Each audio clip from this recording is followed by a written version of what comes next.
میرا بچہ چاند کی طرح خوبصورت تھا، مگر جب میں اپنی ساس کی گود میں رکھتی تو ساس چیخیں مارنے لگتی، کہتی اس بچے پر عذاب آنے والا ہے۔ ساس کے چہرے کے رنگ اڑ جاتا اور وہ بے ہوش ہو جاتی۔ میں حیران ہوتی کہ میری ساس کو کیا ہو جاتا ہے۔ شوہر کہتا ہے کہ یہ بچہ میری ماں سے دور رکھو ورنہ غضب ہو جائے گا۔ ایک روز ساس سو رہی تھی، میں نے وہ بچہ ساس کے ساتھ لٹا دیا، مگر سر پر آسمان گر پڑا جب وہ بچہ۔ السلام علیکم، میرا نام شازیہ ہے اور میں غریب گھرانے سے تعلق رکھتی ہوں۔ ہم لوگ 5 بہن بھائی ہیں۔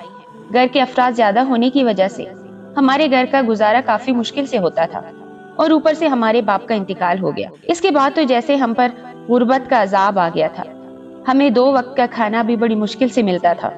میری ماں بڑی مشکل سے ہم لوگوں کا پیٹ پال رہی تھی، کیونکہ جیسے ہی میرے باپ کی موت ہوئی ویسے ہی تمام خاندان والوں نے ہم لوگوں کے ساتھ رشتے ناطے توڑ لیے تھے۔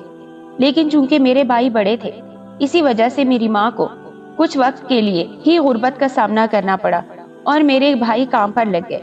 جب ان کا کام چل پڑا تو ہمارے حالات بہتر ہو گئے، لیکن شاید ہماری زندگی میں یہ سکون چند ہی دنوں کا تھا۔ جب ہمارے بھائیوں کا کام چلنے لگا تو میری ماں نے سوچا کہ اب ان کی شادی کر دینی چاہیے۔ زمانے کا رواج ہے، جب اولاد جوان ہو جائے تو ان کی شادی کر ہی دینی چاہیے، اور پھر میری ماں نے بھی میرے دونوں بھائیوں کی شادی ایک ساتھ کر دی۔ یہ شادی ان کی زندگی میں تو شاید خوشیاں لے کر آئی تھی، لیکن ہماری زندگی تو پہلے کی طرح برباد ہو گئی تھی۔ ہماری بھابیاں پہلے تو ہم لوگوں کے ساتھ اچھی رہیں، لیکن وقت کے ساتھ ساتھ انہوں نے یہ کہنا شروع کر دیا کہ ہمارے شوہروں کی کمائی سے ہی پورے گھر کا خرچ چل رہا ہے۔ ہمیں سمجھ نہیں آ رہا تھا کہ وہ ایسا کیوں بول رہی ہیں، جبکہ وہ ہمارے بھائی ہیں، وہ کمائیں گے تبھی تو گھر کا خرچ چلے گا۔ مگر ان کا ماننا یہ تھا کہ وہ سارے پیسے ہماری ماں کے ہاتھ میں دینے کے بجائے ان کے ہاتھ میں دے، تب ہمارے سارے گھر کا خرچ خود چلائیں گی۔ میری ماں نے سوچا کہ ان کی بہویں ٹھیک سوچتی ہیں، وہ تو اب بوڑھی ہو رہی ہے، اب سارے گھر کا نظام انہی کو سنبھالنا چاہیے۔ میری ماں نے بھائیوں سے کہا کہ آج کے بعد تم اپنا سارا پیسہ لا کر اپنی بیویوں کے ہاتھ میں رکھو گے۔ میرے بھائیوں نے میری ماں کی بات مان لی اور اپنی ساری تنخواہ لا کر اپنی بیویوں کے ہاتھ میں رکھ دیتے، مگر یہی فیصلہ شاید زندگی کی سب سے بڑی بھول تھی، کیونکہ اس کے بعد بھابھیوں نے ہمیں ایک ایک چیز کے لیے ترسانا شروع کر دیا، یہاں تک کہ ہماری ضروریات کے لیے بھی وہ ہمیں اس قدر تانے دے کر پیسے دیتی کہ ہمارا دل چاہتا کہ زمین پھٹے اور ہم اس میں سما جائے۔ میری ماں نے ان کو سمجھانے کی بہت کوشش کی کہ بیٹے کی کمائی پر ماں اور بہن کا بھی حق ہوتا ہے، مگر میری ماں کے سمجھانے پر ان کے کانوں پر جوں تک نہیں رینگتی تھی، بلکہ میری بھائی اپنی بیویوں کے کہنے پر ماں کے ساتھ بدزبانی کرتے تھے۔ میری ماں یہ سب خاموشی سے برداشت کر رہی تھی، اور پھر ایک دن ان کا صبر جواب دے گیا اور ہمارے گھر میں بہت بڑا جھگڑا ہو گیا۔ میری ماں نے کہا اگر تم اپنی بہنوں کا خیال نہیں رکھ سکتے تو مجھے بتا دو، میں پہلے بھی اپنی اولاد کو پالا ہے اور میں اب بھی اپنی اولاد کو پال سکتی ہوں۔ خدا نے ابھی میرے ہاتھ سلامت رکھے ہیں۔ اس دن میرے بھائیوں نے کہا ٹھیک ہے، اگر اس گھر کو ہماری ضرورت نہیں ہے تو ہم اپنی بیویوں کو لے کر الگ ہو جاتے ہیں۔ اس بار میری ماں نے ان لوگوں کو روکنے کی کوشش نہیں کی، کیونکہ میری ماں بہت وقت سے دیکھ رہی تھی کہ ان کے بیٹوں کے لہجے اور رویے میں بغاوت آ چکی ہے۔ میرے بھائی اپنی اپنی بیویوں کو لے کر جا چکے تھے، اب ہم بیٹیاں اور اماں اس گھر میں رہ گئے تھے۔ اپنے بھائیوں کے جانے کا ہمیں بھی بہت زیادہ دکھ تھا۔ میری ماں نے کہا کہ تم لوگ فکر مت کرو، میں تم لوگوں کو پہلے کی طرح پال لوں گی۔ اس دن کے بعد ہم تینوں بہنوں نے اپنے لیے کوئی نوکری تلاش کرنا شروع کر دی۔ میرے دونوں بہنوں کو بھی اچھی نوکری مل گئی اور مجھے بھی ایک فلاحی ادارے میں نوکری مل گئی تھی۔ گھر کے حالات پہلے سے بھی زیادہ اچھے ہو گئے۔ میری ماں نے کہا اب تم لوگوں کی خاطر جہیز جوڑوں گی۔ پہلے بھی وہ ہمارے لیے کوئی نہ کوئی چیز جمع کرتی رہتی تھی، لیکن آپ جب کہ ہم 3 بہنوں کی تنخواہ آ رہی تھی، اسی وجہ سے انہوں نے کہا کہ مجھے جلد از جلد تم لوگوں کی شادیاں کرنی ہیں۔ میری ماں نے پہلے میری دونوں بہنوں کی شادی کر دی اور پھر میری شادی کر دی۔ شادی کرنے سے پہلے ہمیں اس بات کی زیادہ فکر تھی کہ ہماری ماں اکیلی رہ جائے گی، لیکن میرا چھوٹا بھائی ہمارے گھر میں آ کر رہنے لگا۔ اس کی بیوی ابھی بھی اس طرح لڑائی جھگڑے کرتی تھی، لیکن اس بار میرا بھائی کہنے لگا کہ میں نے اپنی ماں سے الگ ہو کر دیکھ لیا ہے، لیکن مجھے احساس ہو گیا کہ میں اپنی ماں کے بغیر نہیں رہ سکتا، اسی لیے اگر تم اپنے گھر میں جا کر رہنا چاہتی ہو تو رہ سکتی ہو۔ جب میرے بھائی نے اپنی بیوی سے اس طریقے سے بات کی تو میری بھابھی نے خاموشی کے ساتھ جھگڑا بند کر دیا، کیونکہ دوسری بھابھی بھی ان کے ساتھ نہیں تھی۔ وہ دونوں مل جاتی تو گھر میں طوفان لے آتی تھی۔ اب وہ اکیلی تھی، اس لیے گھر میں سکون تھا۔ میرا سسرال کافی اچھا تھا۔ میرے شوہر اور ساس کا رویہ بھی میرے ساتھ بہت زیادہ اچھا تھا۔ میرے شوہر نے مجھے شادی کے بعد بھی نوکری جاری رکھنے کی اجازت دے دی تھی۔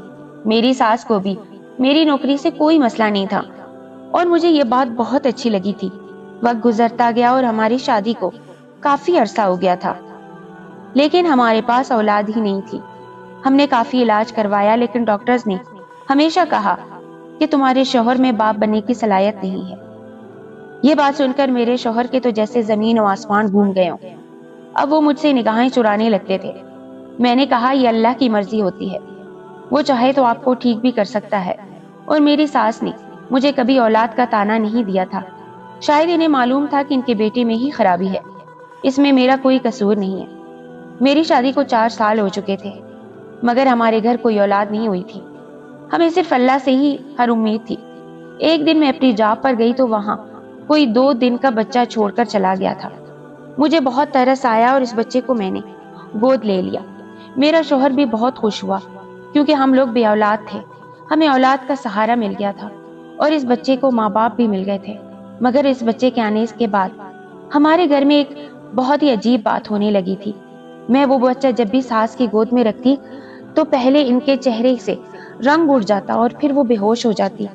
مجھے سمجھ نہیں آتی کہ وہ بے ہوش کیوں ہوتی ہے۔ تب میرا شوہر بھی مجھ پر چلانے لگتا کہ اس بچے کو میری ماں سے دور رکھا کرو۔ میں سمجھ نہیں پا رہی تھی کہ آخر اس بچے میں ایسا بھی کیا ہے جو میری ساس اسے دیکھتی ہے تو بے ہوش ہو جاتی ہے۔ میں نے کافی بار اپنے شوہر سے اس بارے میں پوچھنے کی کوشش بھی کی، لیکن انہوں نے مجھے کچھ بھی نہیں بتایا۔ پھر میں نے اپنے شوہر سے کہا کہ آپ اپنی ماں کو کسی ڈاکٹر کے پاس لے جائیں، کیا پتا ڈاکٹر بتا دیں کہ ان کو کیا ہوا ہے۔ مگر اس بات پر بھی میرا شوہر بہت غصہ ہو گیا اور کہنے لگا کہ میری ماں بیمار نہیں ہے۔ میرے شوہر اور ساس دونوں کا رویہ میرے ساتھ پہلے سے بہت اچھا تھا، لیکن جب وہ بچہ ہماری زندگی میں آیا تب سے ان دونوں کا رویہ میرے ساتھ بہت زیادہ تبدیل ہو گیا تھا۔ آخر میری ساس کا اس بچے کو دیکھتے ہی بے ہوش ہو جانے کا راز کیا ہے؟ میرے شوہر تو مجھ پر اس بات کا ذکر کرنے پر بھی غصہ کرنے لگ گیا تھا، اس لیے میں نے اپنی ساس سے بات کرنے کا سوچا۔ جب سے وہ بچہ گھر میں آیا تھا تب سے میری ساس اپنے کمرے میں بند رہتی تھی۔ میں اپنی ساس کے کمرے میں گئی اور ان سے پوچھا کیا آپ مجھے بتا سکتی ہیں آخر اس بچے کو دیکھ کر آپ کو کیا ہو جاتا ہے؟ لیکن انہوں نے کہا مجھے اکیلا چھوڑ دو، مجھے اس بچے کے بارے میں کوئی بات نہیں کرنی ہے، بس اسے مجھ سے دور رکھو۔ مجھے ایسا لگ رہا تھا جیسے میری ساس بہت ہی زیادہ پریشان ہے۔ میں نے اپنے ساتھ کام کرنے والی اپنی دوستوں سے بھی پوچھا کہ آخر اس بچے کو یہاں پر کون رکھ گیا تھا، تو انہوں نے مجھے بتایا کہ ایک آدمی اس بچے کو یہاں پر رکھ کے چلا گیا تھا اور کہنے لگا اس بچے کا کوئی بھی وارث نہیں ہے، اگر اس بچے کو کوئی بے اولاد چاہے تو گود لے سکتا ہے، اسی وجہ سے یہ بچہ تمہیں اتنی آسانی سے مل گیا۔ اس بات کو سن کر میں حیران رہ گئی، آخر وہ کون آدمی ہو سکتا ہے؟ ان میں سے کسی کو بھی اس آدمی کے بارے میں کچھ نہیں پتا تھا، کیونکہ اس آدمی نے وہ بچہ وہاں پر رکھا اور بنا کسی کو بتائے وہاں سے چلا گیا تھا۔ میں بہت زیادہ پریشان ہو چکی تھی، اندر یا باہر کہیں سے بھی اس بچے کے بارے میں کچھ پتا نہیں چل رہا تھا، لیکن مجھے اس بچے سے بہت زیادہ انسیت ہو گئی تھی، کیونکہ وہ بہت معصوم اور پیارا تھا۔ مجھے وہ ہمیشہ اپنا ہی لگتا تھا۔ شاید میں نے اسے دل سے اپنا مان لیا تھا اور پھر ہمارے گھر میں ایک عجیب کام ہونے لگا۔ میرا شوہر جیسے ہی کام سے واپس گھر آتا بنا کچھ کھائے پیے اپنی ماں کے کمرے میں چلا جاتا اور دروازہ بند کر دیتا۔ حالانکہ ہمارے گھر میں پہلے ایسی کوئی بات نہیں ہوتی تھی جو کسی سے اکیلے چھپ کر کی جائے، مگر اب نہ جانے وہ دونوں ایسی کون سی باتیں کرتے تھے جس کے لیے وہ دروازہ بند کرنا پڑتا۔ میرے شوہر کو تو اپنے کھانے پینے کا بھی خیال نہیں رہتا تھا۔ مجھے ان کی حرکتیں شک میں مبتلا کر رہی تھی۔ مجھے لگنے لگا تھا کہ وہ دونوں مجھ سے ایسی کوئی بات چھپا رہے ہیں جو وہ چاہتے ہیں کہ مجھے پتا نہ چلے۔ اس لیے آج جب میرا شوہر آتے ہی اپنی ماں کے کمرے میں گھس گیا تو میں بھی اپنے ساس کے کمرے کے باہر جا کر کھڑکی میں کھڑی ہو گئی تاکہ پتہ لگا سکوں کہ آخر دونوں اندر کیا بات کر رہے ہیں۔ مگر اندر سے میری ساس کی رونے کی آوازیں آئیں تو میں پریشان ہو گئی کہ آخر میری ساس کیوں رو رہی ہے۔ میرا شوہر انہیں تسلی دے رہا تھا اور کہنے لگا کہ آپ فکر نہ کریں، ان دونوں کو پتہ چل جائے گا، مگر مجھے سمجھ نہیں آ رہا تھا میں اس بچے کے بارے میں کیسے پتا کروں۔ پھر اچانک میرے بچے کا ذکر ہوا تو میں چونک اٹھی۔ اس کا مطلب صاف تھا، یہ وہ دونوں بچے کو لے کر ہی پریشان تھے۔ اب تو میرے لیے اس بچے کے بارے میں پتا کرنا اور بھی زیادہ ضروری ہو گیا تھا، کیونکہ اتنا تو سمجھ گئی تھی کہ میری ساس اس بچے کی وجہ سے ہی پریشان ہے اور ضرور اس بچے کا میری ساس کے ساتھ کوئی نہ کوئی رشتہ ضرور ہے۔ میں نے بہت کوشش کی لیکن پھر بھی مجھے اس بچے کے بارے میں کچھ نہیں پتا چلا، اور پھر مجھے ایسا لگنے لگا جیسے ہمارے گھر کے باہر کوئی آدمی روز ہی کھڑا ہوتا ہے اور یہ جاننے کی کوشش کرتا ہے کہ ہمارے گھر میں کیا ہو رہا ہے۔ مجھے یہ بات عجیب لگی کیونکہ میں جب بھی اپنی نوکری کے لیے گھر سے نکل رہی ہوتی تھی تو وہ آدمی مجھے گھر کے آس پاس ہی کھڑا نظر آتا تھا۔ پہلے پہل مجھے لگا وہ ایسے کوئی کسی کا انتظار کر رہا ہوگا، لیکن جب میں واپس آتی وہ تب بھی وہیں کھڑا ہوتا تھا۔ روز روز اس آدمی کا ہمارے گھر کے آس پاس منڈلانا ضرور اس کی بھی کوئی وجہ ہوگی۔ اگلے دن جب میں اپنے گھر سے باہر نکلی تو میرے دماغ میں ایک خیال آیا اور میں نے چپکے سے اپنے موبائل سے اس آدمی کی تصویر بنا لی اور پھر وہ تصویریں جا کر اپنے ساتھ کام کرنے والوں کو دکھائی اور ان سے پوچھا کیا یہ وہی آدمی ہے جو اس دن اس بچے کو یہاں چھوڑ کر چلا گیا تھا؟ میرے ساتھ کام کرنے والوں نے کہا ہاں یہ وہی آدمی ہے جو بچہ یہاں پر چھوڑ کر گیا تھا۔ میں ان کی بات سن کر حیران رہ گئی تھی اور جب میں واپس آئی تب بھی وہ آدمی وہیں پر کھڑا تھا۔ میں نے اس سے پوچھا کہ تم اس گھر کے باہر اس بچے کی رکھوالی کر رہے ہو، تمہارا اس گھر کے ساتھ کیا رشتہ ہے؟ میری بات سن کر اس کا چہرہ سفید پڑ گیا اور وہ وہاں سے بھاگ گیا، لیکن مجھے یقین تھا کہ وہ اگلے دن بھی ضرور آئے گا، اسی لیے میں خاموشی کے ساتھ گھر میں آ گئی۔ اتفاق کے طور پر وہ آدمی اگلے دن ہمارے گھر کے باہر نہیں کھڑا تھا اور مجھے یہ دیکھ کر بہت مایوسی ہوئی۔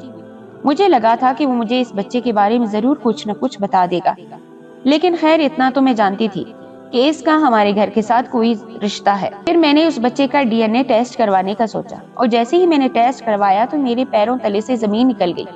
میں نے وہ رپورٹ لی اور پھر گھر واپس آ گئی۔ اس رپورٹ کو دیکھ کر میرا دل ٹوٹ چکا تھا، ہزاروں وہم میرے دل میں آ رہے تھے۔ میں نے وہ رپورٹ لے جا کر اپنی ساس کو دکھانے کا سوچا، لیکن جیسے ہی میں گھر میں واپس آئی تو میں نے دیکھا میری ساس کے ساتھ وہ آدمی بھی بیٹھا ہے جو ہمارے گھر کے باہر اس بچے کی رکھوالی کر رہا تھا۔ میں اس آدمی کو دیکھ کر حیران رہ گئی۔ تب اس نے کہا آج میں بہت مجبور ہو کر یہاں آیا ہوں، پہلے میں نے سوچا تھا کہ میں گھر کے باہر سے ہی اس بچے پر نظر رکھوں گا، لیکن جب تمہیں اس بات کا شک ہو گیا کہ میں اس بچے کی نگرانی کر رہا ہوں، اسی لیے مجھے تمہاری ساس کے پاس آنا پڑا۔ میں نے خاموشی سے وہ رپورٹ ان دونوں کے سامنے رکھی اور کہا کہ مجھے سارا سچ بتا دیں اس سے پہلے کہ میرا دل دھڑکنا بند ہو جائے۔ اس بچے کا خون اسی خاندان کے خون سے میچ ہو رہا ہے۔ کیا یہ سچ ہے کہ آپ کے بیٹے کا ہی بچہ ہے؟ مگر ڈاکٹر نے تو بولا تھا کہ میرا شوہر کبھی باپ نہیں بن سکتا، پھر یہ کیسے ہو گیا؟ میرے سوال پر میری ساس نے کہا تم فکر مت کرو، تمہارے ساتھ ہم نے کوئی بھی دھوکہ نہیں کیا، جو کچھ بھی ہے میں تمہیں اس کے بارے میں سب سچ بتاتی ہوں، کیونکہ مجھے بھی سچائی آج معلوم ہوئی ہے اور یہ میری بھی برداشت سے باہر ہو گیا ہے۔ تمہارے شوہر کے علاوہ میرا ایک اور بیٹا بھی تھا، میں تمہارے شوہر سے زیادہ اس سے محبت کرتی تھی اور پھر میرا وہ بیٹا اچھی پڑھائی کرنے کے لیے ملک سے باہر چلا گیا۔ 4 سال تک وہ ملک سے باہر پڑھائی کرتا رہا اور جب اس کے واپس آنے کی بات ہوئی تو وہ واپس نہیں آیا۔ جب میں نے اس بیٹے سے واپس نہ آنے کی وجہ پوچھی تو اس نے بتایا کہ وہ وہاں پر شادی کر چکا ہے۔ یہ سن کر مجھے بہت زیادہ دکھ ہوا کہ میں جس بیٹے پر جان دیتی تھی اس نے مجھے بتائے بغیر ہی شادی کر لی۔ میں نے اسے کچھ بھی نہیں کہا اور اسے کہا کہ تم گھر آ جاؤ، لیکن شاید اس نے خود ہی سب کچھ فرض کر لیا تھا، اس نے کبھی گھر نہ آنے کی ٹھان لی تھی۔ میں نے کئی بار اسے واپس گھر بلایا لیکن اس نے کہا کہ وہ اچھی طرح جانتا ہے ایک ماں کبھی بھی اپنے بیٹے کی پسند کی بہو کو برداشت نہیں کرتی، اسی لیے میں اب کبھی گھر واپس نہیں آؤں گا۔ میرے بیٹے کو مجھ پر اتنا بھی یقین نہیں تھا۔ یہ سن کر میں بہت زیادہ دکھی ہو گئی۔ بھلا وہ کیوں مجھے بھی روایتی ساسوں کی طرح سمجھ رہا تھا؟ کیا وہ مجھے اتنا بھی نہیں جانتا کہ میرے بیٹے کی پسند ہی میری پسند ہوگی؟ اگر میں یہ بات اسے کبھی بتا ہی نہیں سکی، شاید اسی لیے اس نے میرا دل توڑ دیا تھا۔ میں نے خود پر صبر کرنے کی بہت کوشش کی اور پھر میں نے مان لیا یہ میرا ایک ہی بیٹا ہے، لیکن جب مجھے پتا چلا کہ تمہارا شوہر یعنی کہ میرا دوسرا بیٹا کبھی باپ نہیں بن سکتا، اس بات کو لے کر میں بہت زیادہ پریشان رہنے لگی تھی، کیونکہ شاید ہی کوئی ساس ہوگی جو اپنے دل میں پوتے یا پوتیوں کی خواہش نہیں رکھتی ہوگی۔ مگر میں نے پھر بھی اپنے دل کو سمجھا لیا تھا۔ لیکن جب تم اس بچے کو گود میں لے کر گھر آئی تب میں فوراً اسے پہچان گئی تھی، یہ ضرور میرے دوسرے بیٹے کا ہی بیٹا ہے، کیونکہ اس نے نین نقش اور وہ خود سارے کا سارا میرے بیٹے پر ہی دیا تھا۔ تب میں نے تمہارے شوہر سے کہا کہ اپنے بھائی کو ڈھونڈنے کی کوشش کرے، وہ ضرور پاکستان آ چکا تھا۔ تمہارا شوہر اسے ڈھونڈنے کی کوشش کر رہا تھا لیکن وہ کہیں بھی نہیں ملا، اور پھر یہ آدمی آج ہمارے گھر آیا، اور جو کہ جس نے بتایا، اس کی بات سن کر مجھے سمجھ نہیں آ رہا کہ میں اپنے جذباتوں کا اظہار کیسے کروں۔